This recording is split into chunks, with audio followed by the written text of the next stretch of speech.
Olha, eu estou em linha nesse momento com a Priscila Barros, que é a presidente da Comissão de Fiscalização e Práticas Irregulares da OAB, tá? Por quê? Porque a OAB Alagoas recebeu 12 denúncias sobre a atuação de falsos advogados. Houve gente até dando carteirada com documento falso em blitz da Polícia Militar e outros com propaganda irregular.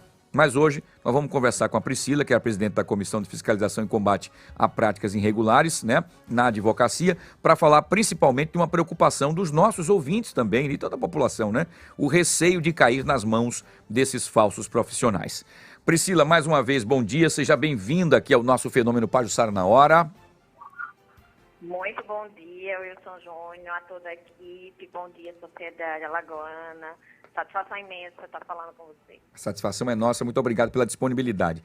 Priscila, é um assunto muito importante para a gente tocar, inclusive para a nossa grande audiência aqui dos nossos ouvintes, porque, por exemplo, quais são as medidas que a OAB tomou com esses 12 falsos advogados? Porque nesses 12, desses chamados falsos advogados, tem os que são realmente advogados, que causavam situações de estelionato, mas tem aqueles que se diziam advogados e não eram, não é?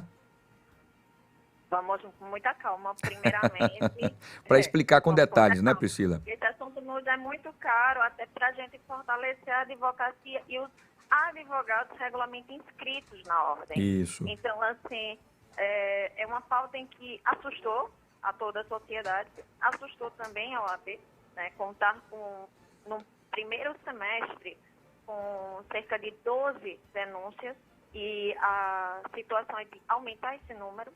Né? Então, com relação às medidas que a gente tem tomado, inicialmente é o conhecimento dessa denúncia. Então, as vítimas que foram atendidas, fizeram um boletim de ocorrência, né? Ou até mesmo a própria polícia entrou em contato com a OAB para a gente poder tomar as providências necessárias.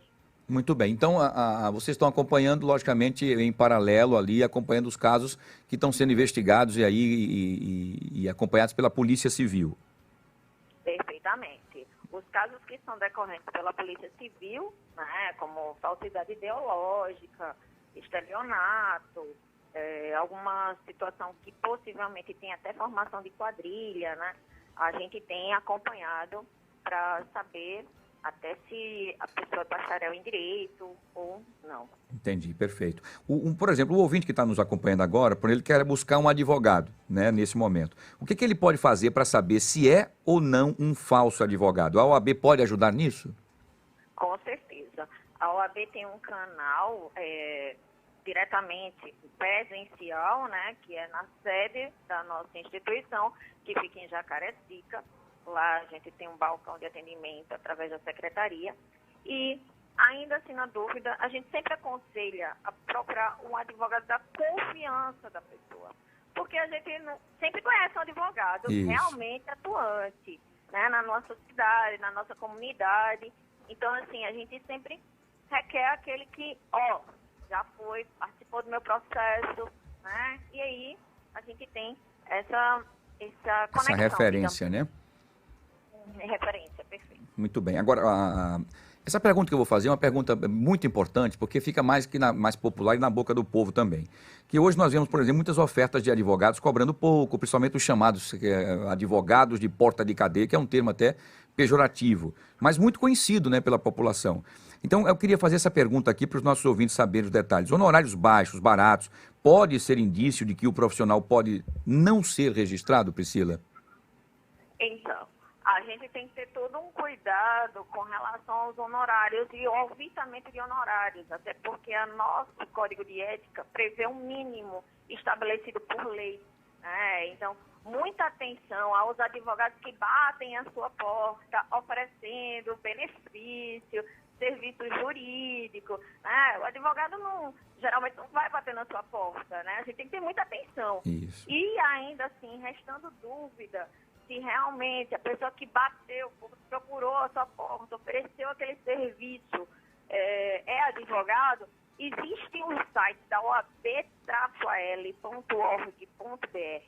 tem uma aba chamada Serviços, Consulta a Advogado.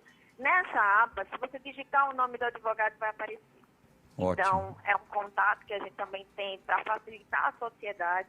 Procura sempre o presidente da subseção, né, ou da seccional, ou algum servidor, né, da instituição para dirimir essa dúvida.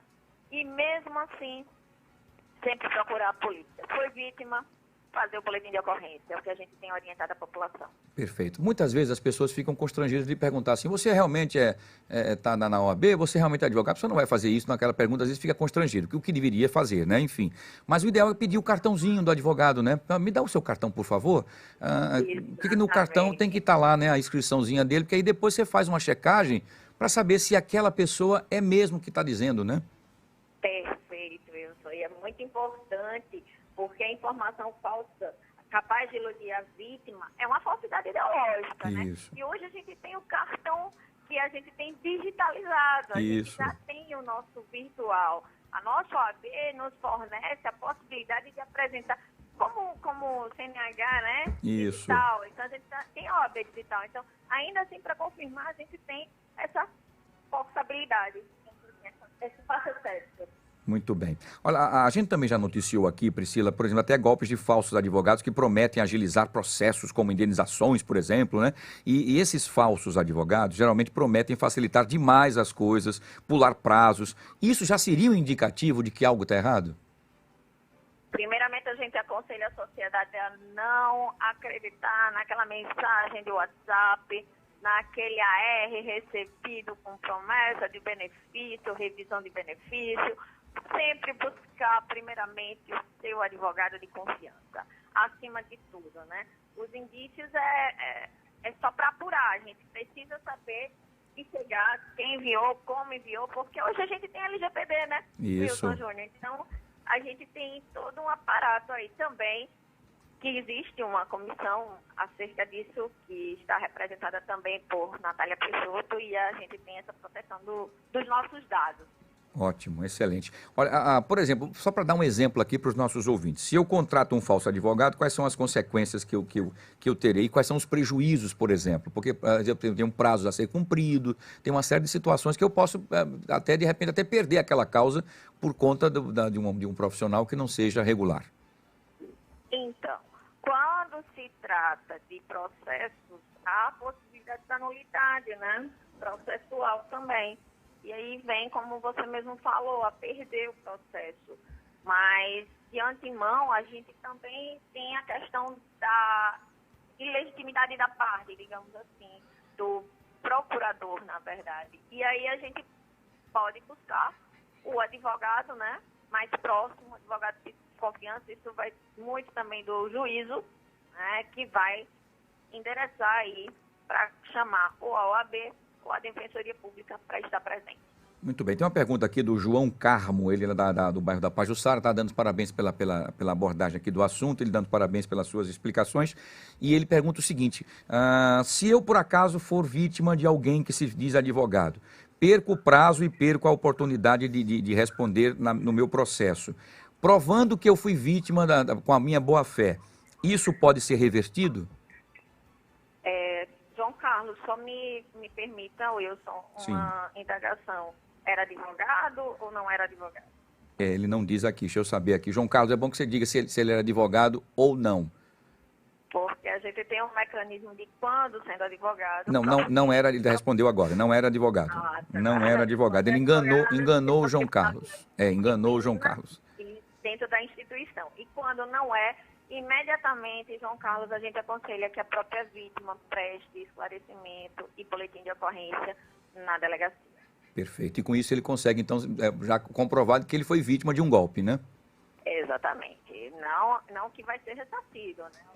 Tá, entendi. Mas ele perde prazos, A gente precisa. Doutora Priscila, ele perde prazo, acho que é isso que ele quer saber, se ele perde, por exemplo, aquele processo que ele estava caminhando, achando que estaria com o advogado, já que ele foi enganado, um representante legal. Estou analisando o caso mesmo. Entendi. Mas, em tese, se ele não respondeu, se ele não procurou diretamente a justiça... Entendi, ele acaba... É porque caso é delicado, né? Cada caso tem as suas nuances, né? Exatamente. Muito bem. Priscila, deixa eu agradecer você mais uma vez pela sua participação, tá certo? Eu queria só que você passasse mais uma vez ali o endereço para quem quiser, você falou o endereço eletrônico, para quem quiser saber se o advogado que você está negociando ou está querendo contratar, se ele realmente faz parte aí da OAB. Pronto.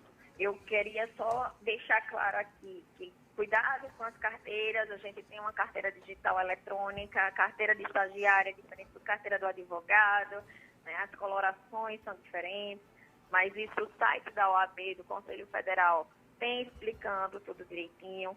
Qualquer dúvida, a gente tem o canal da oab-al.org.br, ou ainda assim, se persistir na dúvida, é só ligar para nosso seccional aqui de Maceió, para a gente poder dar a atenção e esclarecimento. Muito bem. Você tem esse número aí, Priscila? Porque muita gente quer para poder a gente passar aqui para os nossos ouvintes também, porque esse é o ab-al.gov.br, já dá ali, inclusive, uma aba para que você possa ter acesso, inclusive, à carteira, quem é quem, tudo certinho, para poder ficar sabendo dessas informações todas, não é isso? Muito bem. 3023, se eu não me engano, é 3023-7200. 7200. 3023-7200 é o telefone da OAB Seccional Alagoas, é isso? Perfeito, muito bem. Priscila, mais uma vez, muito obrigado. Deixa eu agradecer também, porque a gente tem uma audiência qualificada, viu? Eu não sabia. Doutora Priscila Barros, que é presidente da Comissão de Fiscalização e Práticas Irregulares da OAB Alagoas, a senhora sempre nos acompanha, né, no nosso programa aqui. Eu fico muito feliz pela grande audiência qualificada, viu? Muito obrigada. Mais uma vez, muito obrigado.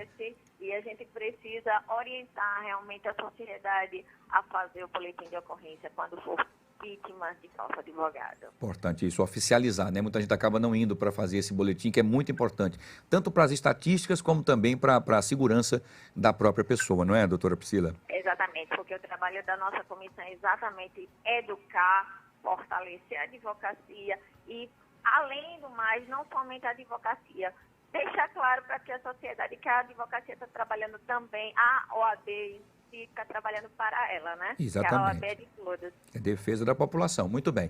Muito obrigado, viu, doutora Priscila, pela participação aqui. O espaço estará sempre à sua disposição. Bom dia, bom trabalho. Muito obrigada também. Bom dia. Bom dia, sucesso. Muito bem. Está aí Priscila Barros, que é a presidente da Comissão de Fiscalização e Práticas Irregulares da OAB, e ela nos acompanha sempre aqui, né? Diz que adora acompanhar aqui o nosso fenômeno para estar na hora, nossa programação. Muito obrigado por essa audiência qualificada. Legal.